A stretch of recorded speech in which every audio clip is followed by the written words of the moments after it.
You'll never believe how one party destroyed everything I thought I knew about my wife and about myself. Everyone always jokes that a husband's intuition is just paranoia with a fancy name. Maybe it is. But if that's true, then paranoia saved me from living a lie. I didn't see it coming. Not in the way you'd expect. My marriage wasn't perfect, but I thought we were solid. Until one decision exposed everything. It started with a party. Come on, Nick. Lauren's voice was as sweet as honey, but there was an edge to it. It's just one night. It's been ages since I've gone out with my friends.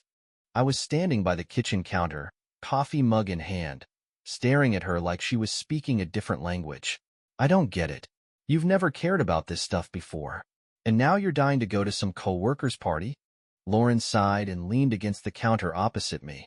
Her long, dark hair fell over her shoulder like she was trying to soften her stance. It's not some random coworker. It's Amanda's birthday. That made me pause.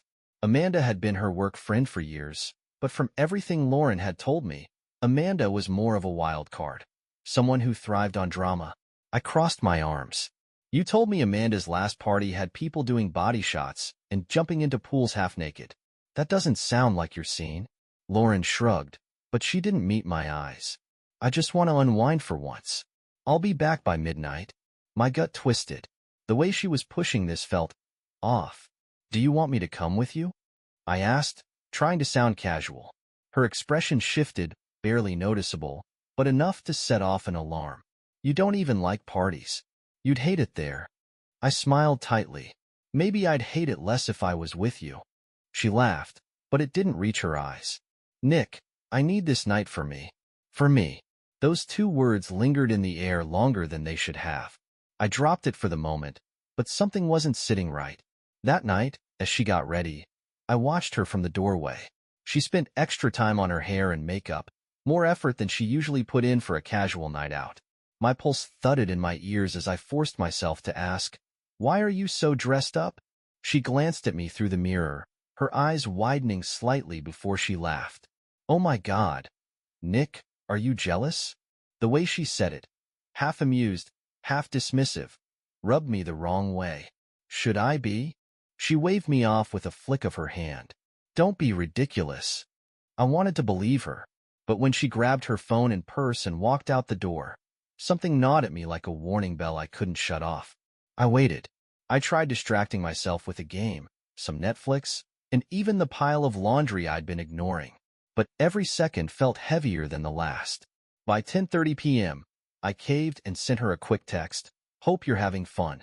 Miss you. No response. By midnight, I sent another. You said you'd be back by now. Everything okay? Still nothing. By 1 a.m., I was pacing the living room. The more time passed, the louder my thoughts became. What if she'd had too much to drink? What if she'd been in an accident? What if?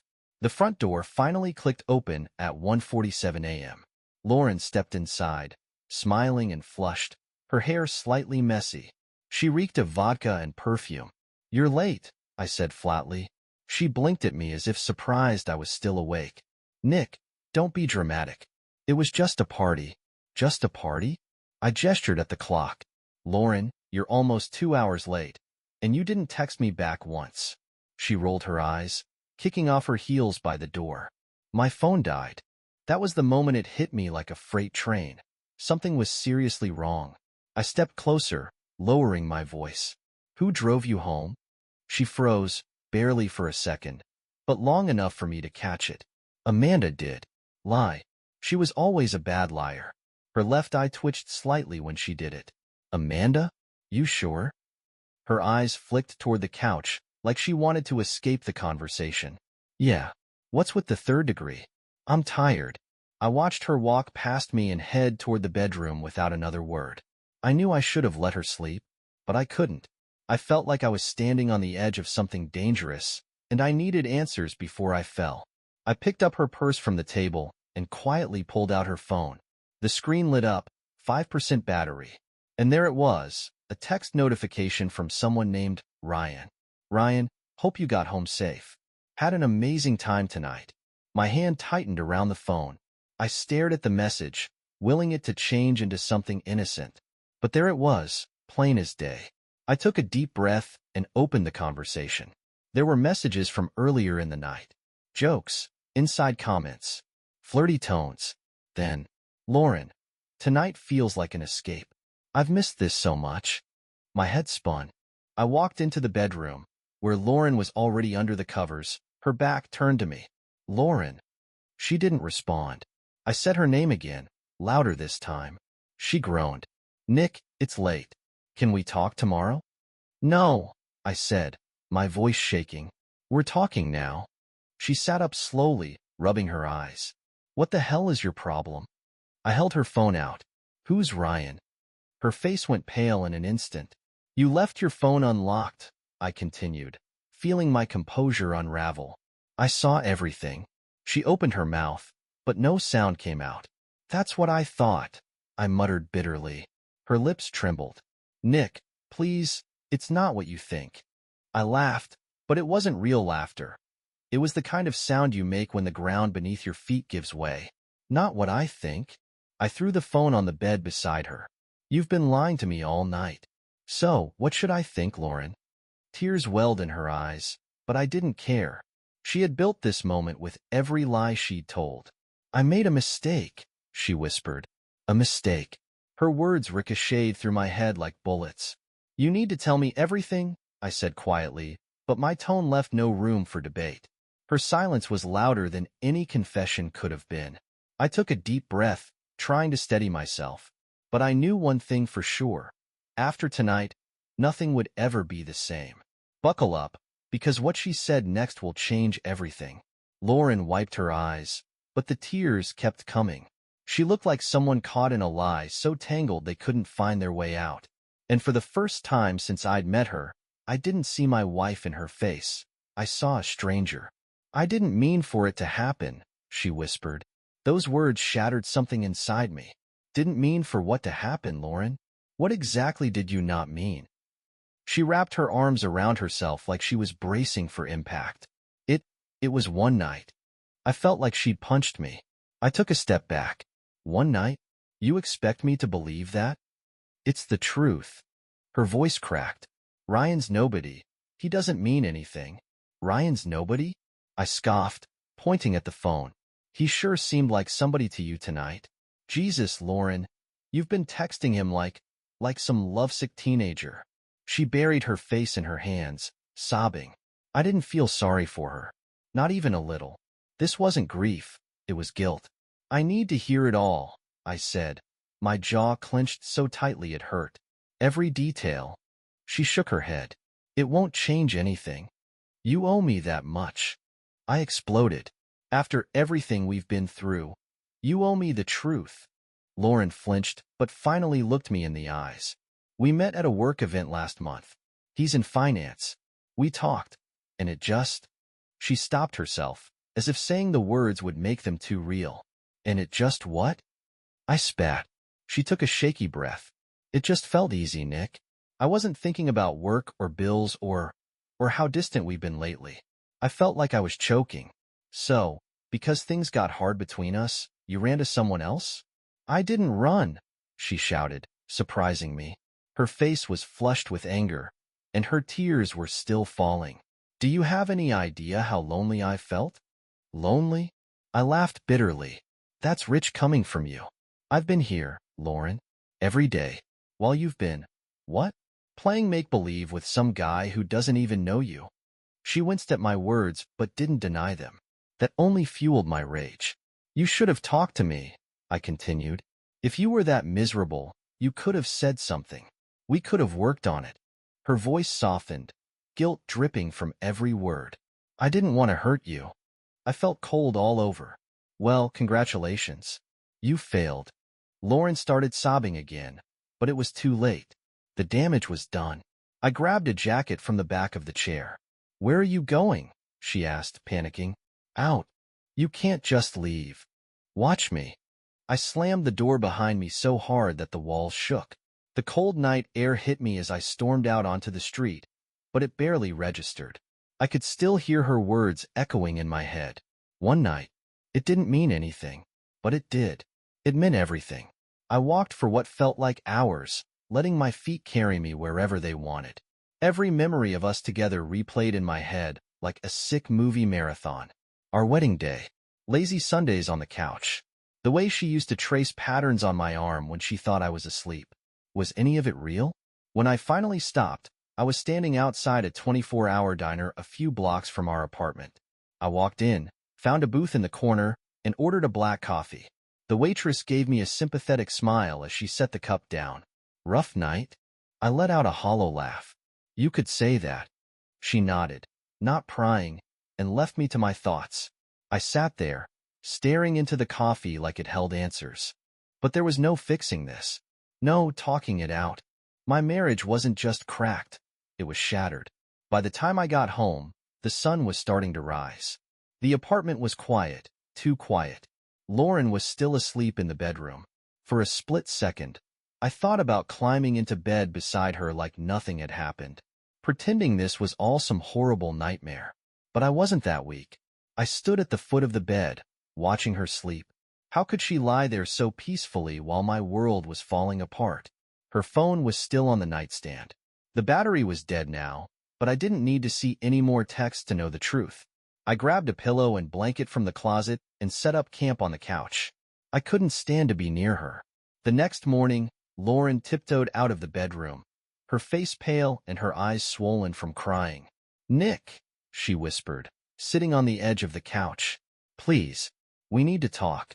I didn't look at her. I'm not sure there's anything left to say. Her breath hitched. "I love you. I made a mistake, but I love you." Funny way of showing it. "Don't do this," she begged. "We can fix this. We can go to therapy. We can." "Stop." I sat up and finally looked her in the eyes. "You don't get to decide that now. You destroyed us the second you chose him over me." Lauren's tears started again, but I was numb to them. I'd spent years trying to be the best husband I could be, and in one night, she'd thrown it all away. I stood and grabbed my car keys. "Where are you going now?" she asked, panicked again. "To figure out what the hell my life looks like without you." She reached out as if she wanted to stop me, but I stepped back. Her touch felt like poison now. "I don't know if I can forgive this, Lauren," I said quietly. "And even if I could, I don't know if I should." I walked out again, leaving her in silence. But this time, I wasn't coming back just to sit in the same pain.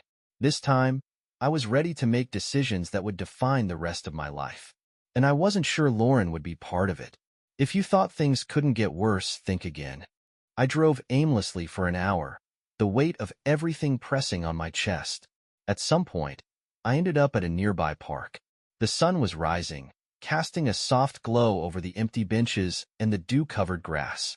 I parked, got out, and sat on a bench, staring at nothing.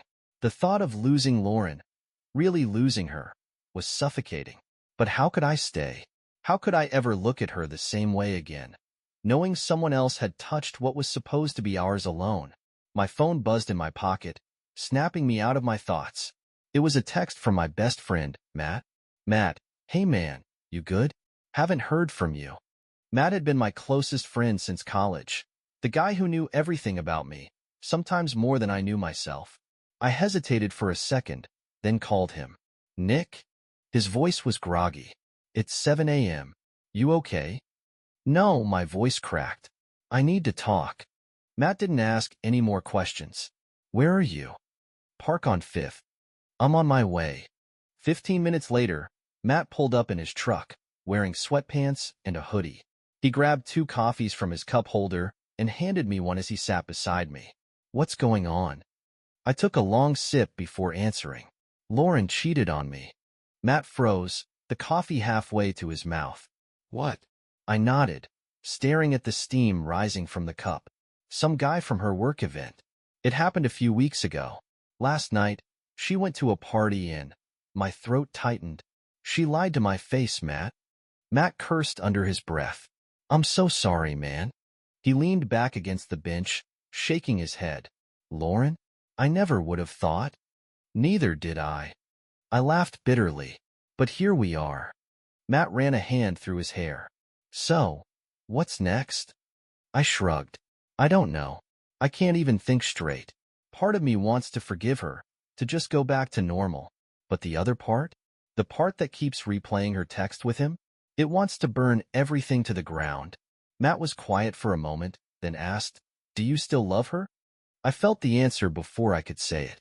Yeah, I hate her for what she did, but I still love her. Isn't that pathetic? No, Matt said firmly. It's human. I sighed. What would you do if you were me? Matt didn't answer right away. Instead, he stared out at the empty park. Honestly, I'd leave, but I'm not you. You've been with her for years. Only you know if you can live with what happened. I nodded, though his answer felt like a knife to the gut. We sat in silence for a while before Matt spoke again. Look, whatever you decide, I've got your back. If you need a place to crash, my couch is always open. Thanks, man. As the sun rose higher, I finally stood up. I should head home. I can't avoid her forever. Matt gave me a grim nod. Call me if you need anything. When I walked back into the apartment, Lauren was sitting on the couch, clutching a cup of tea like it was the only thing keeping her together. She looked up as I walked in, her eyes swollen from crying. Hey, she whispered. I didn't respond. I took off my jacket and sat down in the armchair across from her. Nick, I've been thinking. Her voice trembled. I know I've ruined everything, but I don't want to lose you. I'm willing to do whatever it takes. Counseling, therapy, anything. Her words hung in the air, but they didn't comfort me. They felt rehearsed, like something she'd Googled in a desperate attempt to fix things. I leaned forward, resting my elbows on my knees. Do you even understand what you've done to me? Do you get how it feels to know you betrayed me? Lauren nodded, tears spilling down her cheeks. I hate myself for it. Hating yourself doesn't fix this, I snapped. Do you know what it was like waiting for you to come home? Imagining the worst? And then finding out that the worst wasn't even close to the truth? She flinched like I'd slapped her. I didn't mean to hurt you. That's the thing, Lauren. You didn't just hurt me. You destroyed everything. Our trust, our future. My voice cracked, and I swallowed hard. I gave you everything. I loved you with everything I had. Lauren sobbed into her hands. I love you too. Please, don't say it's over. I leaned back, closing my eyes. Love isn't supposed to feel like this. The silence was deafening. Finally, I stood up. I'm staying at Matt's for a few days. Her head shot up. What? No, please don't leave. We can work this out. I can't be around you right now. I grabbed an overnight bag from the closet and stuffed some clothes inside. She followed me to the door, her voice frantic. If you walk out that door, I don't know if we'll survive this. I paused with my hand on the doorknob, her words sinking in. We didn't survive, Lauren. You killed us the moment you chose him. With that, I walked out, leaving her standing in the doorway, sobbing. Matt's couch was lumpy and uncomfortable, but I was grateful for it. I spent the next few days trying to piece myself back together. Lauren called and texted, but I didn't answer. I needed space, time to figure out what came next. By the fourth day, I knew what I had to do. I couldn't keep living in limbo. Whether I wanted to or not, I had to make a decision that would define the rest of my life. This is where everything changed. I sat in Matt's living room, staring at my phone. Lauren's messages filled the screen. Lauren, Nick, I'm begging you. Please come home. Lauren, I love you. Lauren, we can fix this. The text came in waves. Sometimes long, tear-filled apologies. Sometimes short, desperate pleas. I wanted to hate her, to block her number and move on. But every time her name popped up, my heart twisted like a knife was buried in it. Matt walked in, holding 2 beers. You've been staring at that screen for an hour. It's not going to give you answers. I sighed and put the phone face down on the coffee table. She keeps saying we can fix this. Matt sat next to me and cracked open a beer. Do you think she's right? I shook my head. I don't know. I thought I'd feel clearer after a few days, but I don't. Half of me wants to try, but the other half... I trailed off. The other half knows she broke something you can't put back together, Matt finished for me. I nodded. Exactly. He took a sip of his beer and leaned back. Look, man, I know this sucks, but you need to ask yourself one question. Can you ever trust her again? Because without trust, what's left? I sat in silence, his words echoing in my mind. After Matt went to bed, I stayed up, letting every memory of the past few years hit me. The good, the bad, and now, the betrayal. Around 2 a.m., I made up my mind. I knew what I had to do. The next morning, I packed my bag, thanked Matt for everything, and headed home. My pulse pounded in my ears the whole drive there. When I unlocked the door, Lauren was sitting at the kitchen table, looking like she hadn't slept in days.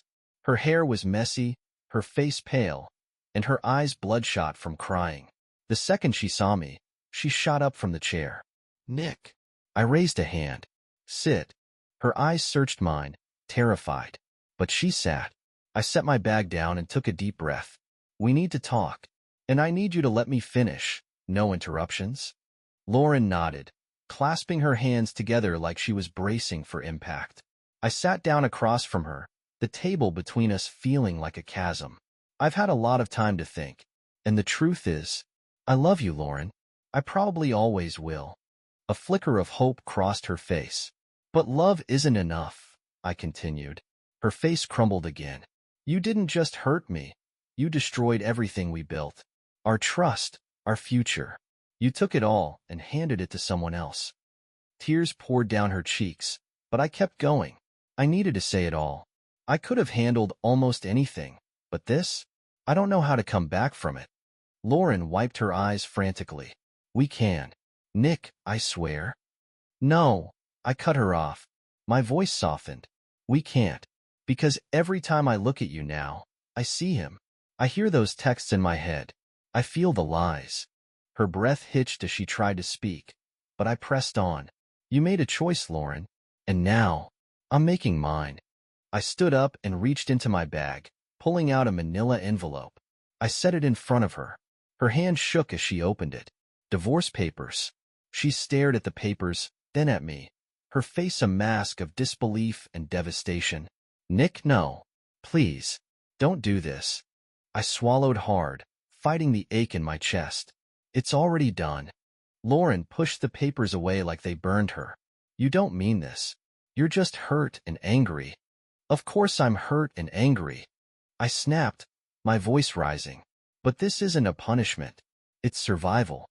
I can't live the rest of my life wondering if you'll betray me again." "I won't." She broke down, sobbing uncontrollably. "I'll do anything, please. Just don't end us." Her pain cut deep, but I couldn't let it sway me. "We're already over, Lauren," I whispered, my throat tight. "You ended us the second you let someone else into our marriage." Her head dropped into her hands as she sobbed harder than I'd ever seen. And as much as I hated to see her like that, I knew this was the right choice. I grabbed my bag, walked toward the door, and paused. "I hope you find peace, Lauren, but it's not going to be with me." I closed the door behind me, my heart shattering into a million pieces. The days that followed were brutal. I moved into a small one-bedroom apartment and started the long, painful process of rebuilding my life. Some nights were worse than others. Nights where I questioned everything, where I almost picked up the phone to call her. But I didn't. The pain didn't go away overnight, but slowly, it started to dull. Therapy helped. Time helped. And so did the people who reminded me I wasn't alone. Matt came by every weekend to check in, dragging me out of the apartment even when I didn't want to leave. My mom called almost every day, just to remind me that I'd get through this. And somewhere in the middle of the chaos, I found pieces of myself that I thought were lost. It took months, but eventually, I woke up one morning and realized I wasn't angry anymore. I wasn't sad. I wasn't broken. I was free. The last I heard, Lauren moved out of the apartment and took a new job in a different city.